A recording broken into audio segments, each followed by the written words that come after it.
Singular floral అనేటటువంటి ఒక grammar నేర్చుకున్నాం ఇంగ్లీష్లో. సింగులర్ అంటే ఏంటో తెలుసా? సింగులర్. ఇప్పుడు నాకు గుండ్లు ఎన్ని ఉన్నాయి? ఒకటి. అర్థమైందా? రెండుగా ఉంటే ఇప్పుడు చూడు, రెండు ఉన్నట్టుల్లా, ఇదో గుండు ఇదో గుండు ఉన్నట్టుల్లా ఎన్ని ఉన్నాయా? రెండు కంటే ఎక్కువ ఉంటే ఫ్లోరల్.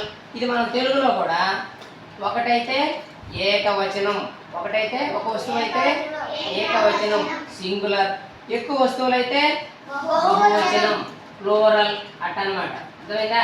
ఇప్పుడు గేమ్ లాగా ఆడుకుందామా? సరే చూడు. ఎలా అంటే నేను ఫస్ట్ ఒకసారి చెప్తా. స్లేట్ ఉందా అందరి కాడ? ఒకసారి చూడండి. Slate is singular. చూపి, ఒక్క స్లేటే చూపించాల. ఏంటి? Slate is singular. Slates are plural. అంటే స్లేట్స్ అంటే ఎక్కువ ఒకటి కంటే ఎక్కువ అప్పుడు ఏంటది? ఫ్లోరల్. ఓకేనా? అదించు. స్టార్ట్. నెక్స్ట్. ఇప్పుడు పెన్ ఈజ్ సింగులర్. చూపి ఏమన్నాయి? Pen is singular. Pens are plural. Pens are plural. Book is singular. Book is singular. Books are plural. Book is singular. ఒకటే ఉండాలి. Book is singular. Books are plural. Bottle is singular.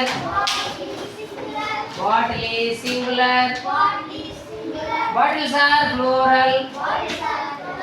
Bottles are plural. Pen is singular. Pen is singular. Pens are plural. Pencil is singular. Pencils are plural. Slate is singular. Slate is singular. Slates are plural. Okay. Sapatlo, bala చేశారు.